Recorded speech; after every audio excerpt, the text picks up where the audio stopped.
clock struck 11:45 a.m., and the chime echoed through the First Horizon Bank in Waco, Texas. Sunlight streamed through the large glass windows, casting long streaks across the marble floor. The bank was bustling with activity during peak hours, filled with a steady stream of customers and the murmur of conversations blending into the atmosphere. Brenda Hartwell, the branch manager with over 20 years of experience, was deeply engrossed in reviewing loan applications on her desk. Renowned for her serious work ethic and strict adherence to bank regulations, her slender fingers glided over each page, her sharp eyes missing no detail. The soft swish of the glass door opening drew Brenda's attention. A tall man standing over 6 feet entered the bank. He was dressed simply, with a striking red baseball cap emblazoned with the white words, "Make America Great Again." He clutched a small leather briefcase, stood in line, and scanned his surroundings. Brenda felt her jaw tighten. That cap, an emblem that had sparked heated debates in the bank just weeks ago. She was determined to avoid another incident. "Diane," she murmured to her assistant, "keep an eye on that man. Let's not have any trouble." When it was his turn, the man walked directly to Brenda's counter. "Good afternoon," he said politely with a nod. "I need to withdraw funds from my account." Brenda glanced at him over her glasses. "Do you have your account information and identification with you?" Her tone was cold. "Yes," the man replied, placing his documents on the desk. Brenda examined them, her initial skepticism deepening. The name wasn't familiar, and that cap, she couldn't focus on anything else. "I'm sorry," she finally said, pushing the documents back toward him. "We can't process your request today." The man blinked, clearly surprised. "Excuse me? Is there an issue with my account?" Brenda shook her head. "There's no issue, but we reserve the right to refuse service if deemed necessary." A murmur of astonishment rippled through the nearby customers. The man's face remained calm, but his tone grew sharper. "I'd like to understand what you mean by necessary. I haven't done anything wrong." Brenda hesitated, lowering her voice. "Look, I don't want to argue. If you'd like, you can visit another branch." The man paused for a moment, studying her expression closely. Then, without another word, he gathered his documents, adjusted his cap, and walked out of the bank. A wave of whispers spread among the customers. Some nodded in agreement with Brenda's decision, while others exchanged doubtful glances about what had just happened. But the real surprise was yet to come. As the man stepped outside, the heavy glass door closed behind him with a deep thud, leaving a tense atmosphere inside the bank. Brenda straightened her posture, ignoring the uneasy looks from a few patrons. She told herself she had made the right call, or at least that's what she wanted to believe. "Do you think that was necessary?" Diane whispered, her tone laced with concern. Brenda pressed her lips together. "We can't let another situation like last month happen. I won't let this place turn into a political battlefield." Outside, the man paused on the sidewalk. His fingers grazed the brim of his cap, as if debating whether to remove it. Instead, he glanced back through the large glass windows of the bank, his expression unreadable, before walking away. A few customers near the entrance noticed his composed exit and murmured among themselves. "Who was that man?" an elderly gentleman asked, shaking his head. "He seemed polite enough." Another customer, a woman in her mid-30s, shrugged. "Doesn't matter. People forget that private businesses have the right to set their own rules. Maybe he did something before we got here." Brenda overheard the murmurs but kept her eyes fixed on her computer screen, pretending to be unaffected. However, her fingers trembled slightly as she typed. The man's calm demeanor unsettled her more than any angry confrontation could have. Most people in his situation would protest, raise their voice, or demand the company's phone number to lodge a complaint. But this man? He simply walked out. Quietly, controlled, almost too controlled. By the end of the day, the incident had become the talk of the branch. Brenda caught snippets of conversations as employees headed out. "Did you notice his expression?" "Not even angry," a teller whispered to a colleague. "Do you think he'll come back?" "People like that usually do," the other replied. Brenda waved dismissively, locking her office door. She brushed off the gossip and told herself it was over. The man would move on to another bank, she thought. People like him didn't cause trouble directly. They stirred things up online. Driving home that evening, Brenda couldn't shake the image of the man leaving so calmly, so deliberately. She turned on the radio to drown out her thoughts. But even her favorite country music station couldn't entirely banish the sense of unease. Tomorrow would bring clarity. At least that's what Brenda told herself. The morning sun bathed the small bank in warm light.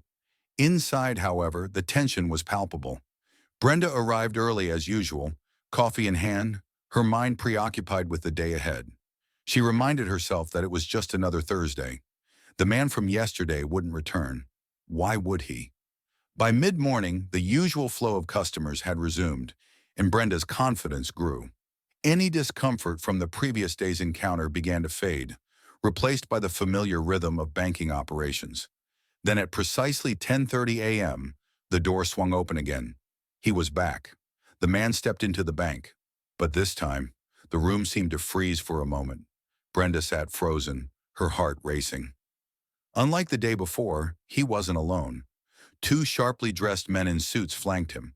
It was the same man wearing the red cap, but something was different about his demeanor. He moved with a clear purpose, his expression calm yet sharp. A murmur rippled through the customers and staff. Diane leaned toward Brenda, whispering urgently, "Brenda, that's Elon Musk." Brenda blinked, convinced she'd misheard.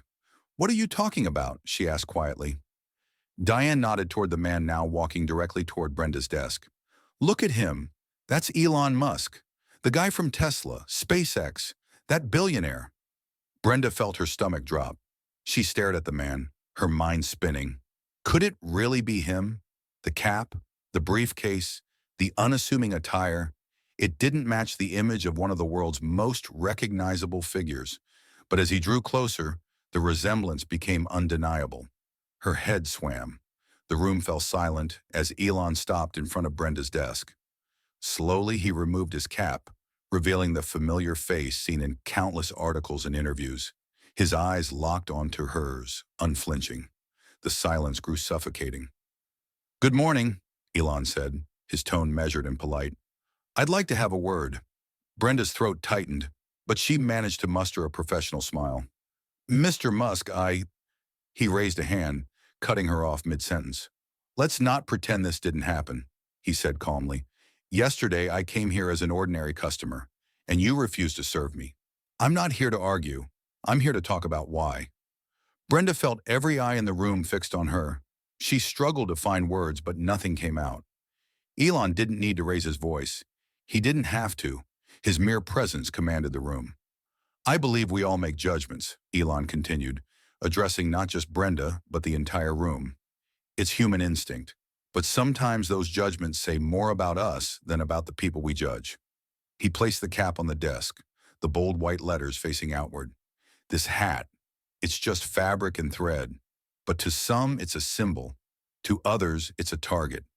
Yesterday, it was enough to deny me service. Not because of my actions, but because of what you assumed about me." Brenda's face flushed red. She wanted to speak, to explain, but Elon pressed on. "I didn't come here to humiliate anyone," he said, his tone softening. "I came to remind all of us that the world is more complex than it appears. We don't always know someone else's story. We don't know their intentions. And if we let assumptions guide us, we risk missing out on something or someone extraordinary." The room was utterly silent. Even the faint hum of the printer in the back had stopped. Brenda felt like the ground beneath her had vanished. She couldn't meet his gaze. Elon turned slightly, his eyes scanning the room. Customers and staff stood in stunned silence, some clutching their phones, too shocked to record the moment. His gaze landed on a young teller near the back of the room, who looked as though she wished she could disappear behind her desk. "What's your name?" Elon asked, his voice calm but resonant. "Lauren," the girl stammered, clearly caught off guard.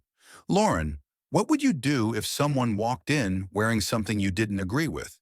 Would you judge them by their clothing? Or would you take the time to understand who they are?" Lauren hesitated, glancing nervously at Brenda before replying.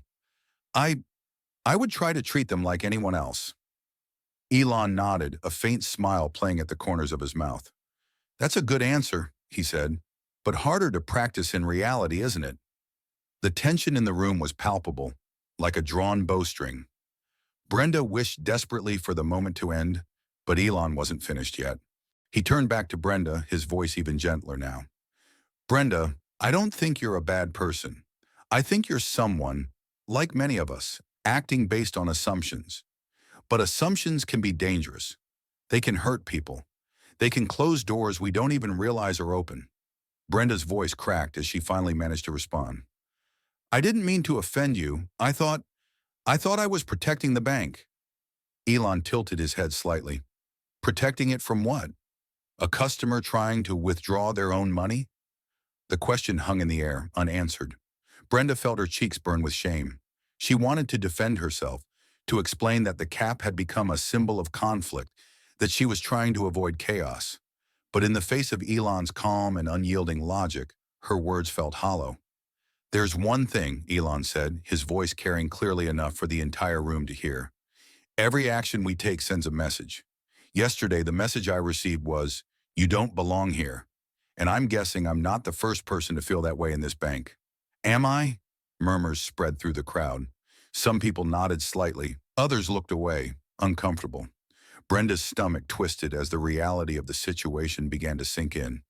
This wasn't just about Elon Musk. It was about every customer who had ever been silently judged. Every person who had felt excluded for reasons beyond their control. Elon leaned lightly against the counter, his eyes still fixed on Brenda. The good news is, we can all do better. That's why I'm here. Not to punish, but to remind everyone, including myself, that we have a choice in how we treat others. For the first time, Brenda felt a flicker of hope. Perhaps this moment, as humiliating as it was, could lead to something better. But then, Elon did something no one expected. He straightened and gestured to one of the men in suits. The man stepped forward, carrying a sleek black folder. Elon took it, opened it, and pulled out a single sheet of paper. This, Elon said, holding up the paper, is a commitment to donate. I've decided to contribute $500,000 to the Waco Community Relief Fund. I understand this bank is a key partner in supporting local charities, and I want to ensure that continues. A collective gasp rippled through the room. Brenda's eyes widened, her shame now mingled with disbelief. A few employees hesitantly clapped, unsure how to react. Elon continued unfazed. This donation isn't about me, he said. It's about this community, and it's a reminder that we all have the power to make a difference, no matter our background, beliefs, or the hat we wear. He placed the paper on the counter and slid it toward Brenda. I trust you'll make sure it reaches where it's needed most. Brenda stared at the document, her hands trembling as she picked it up. I don't know what to say, Elon smiled faintly. Then don't say anything. Let your actions speak for you. With that, he turned and walked out, leaving the room in stunned silence. But the story didn't end there. The moment Elon Musk left the bank, the room erupted into murmurs and hushed excitement. Customers and staff grappled with what had just happened. Brenda remained seated at her desk, her eyes fixed on the $500,000 donation commitment in her hands. Her thoughts swirled, torn between embarrassment and an inexplicable sense of relief.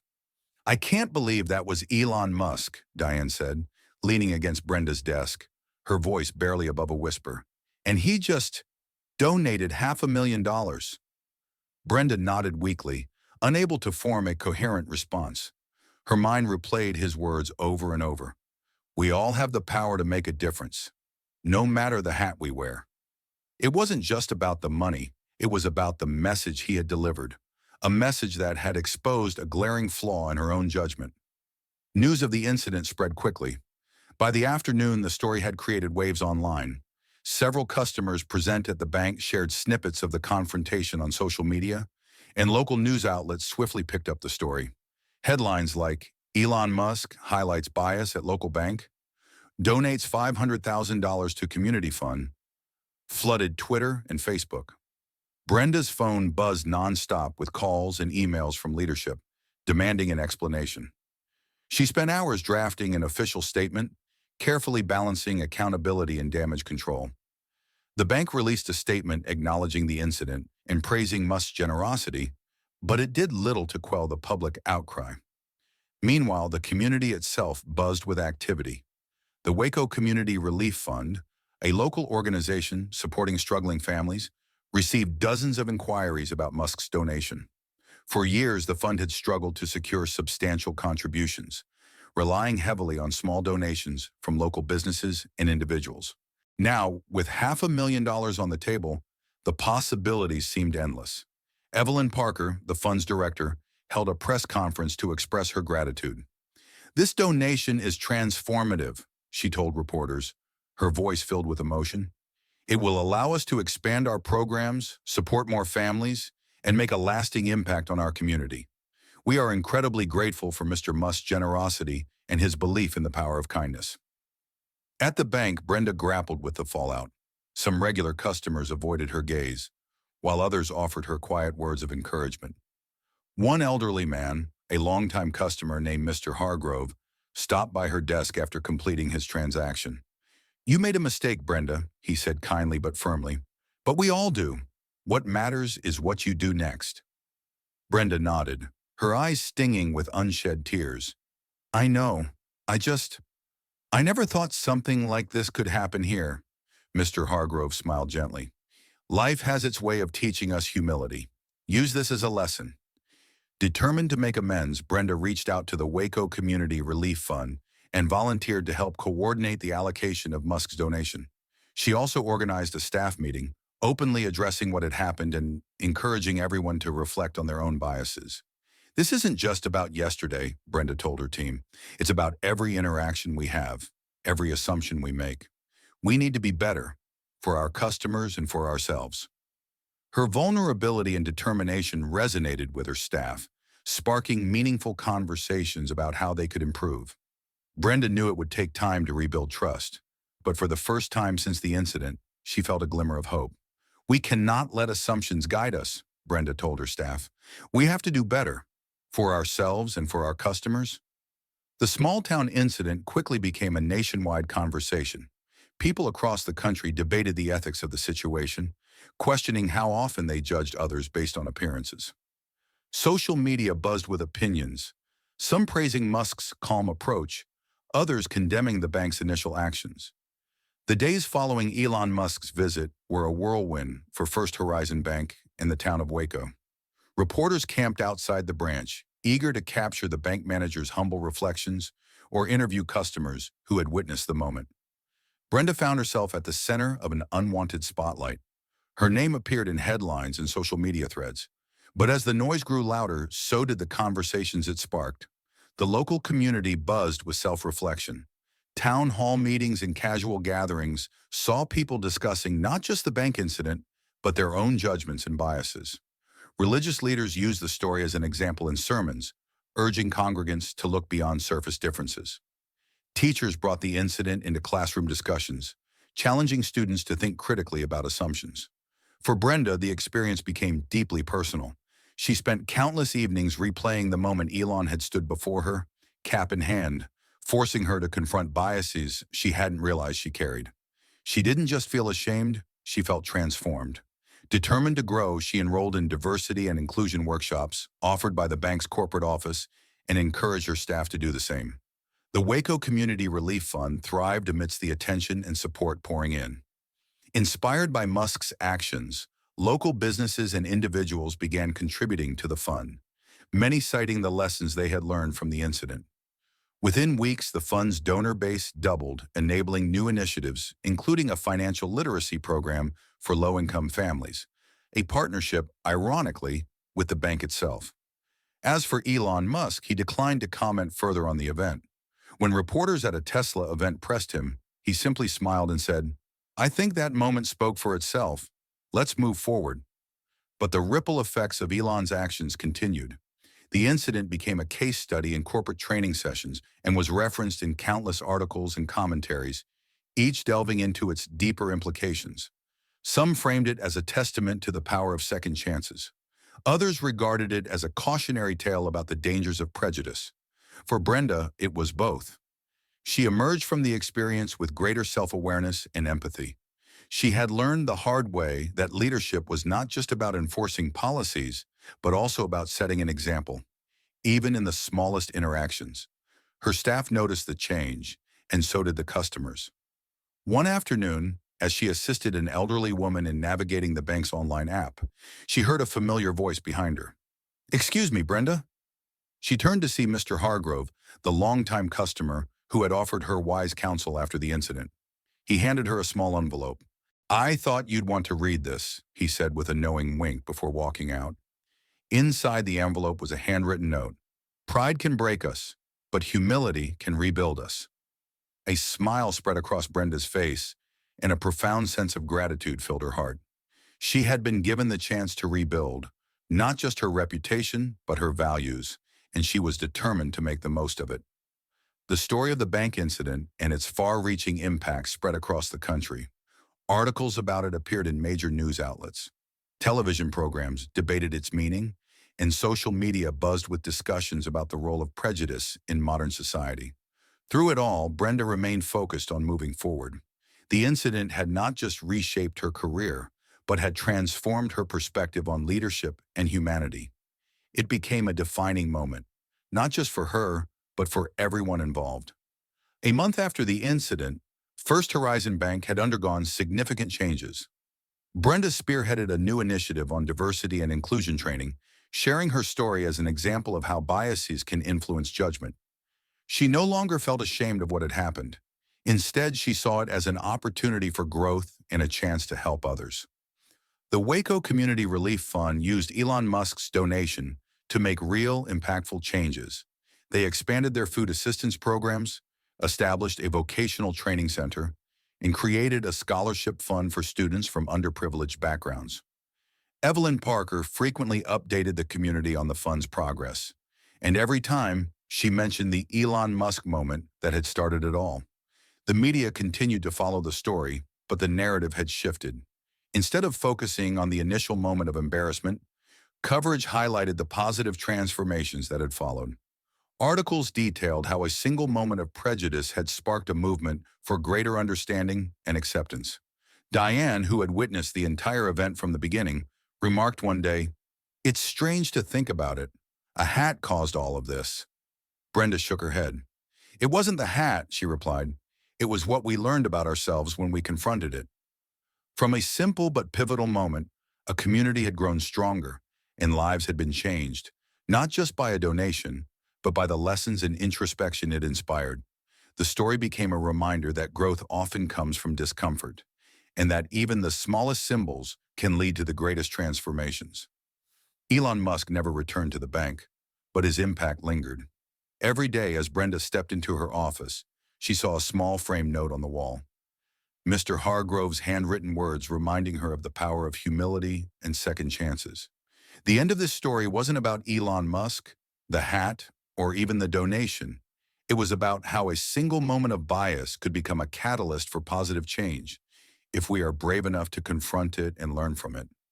The story of Elon Musk and the bank manager serves as a powerful reminder of humility, understanding, and the value of second chances.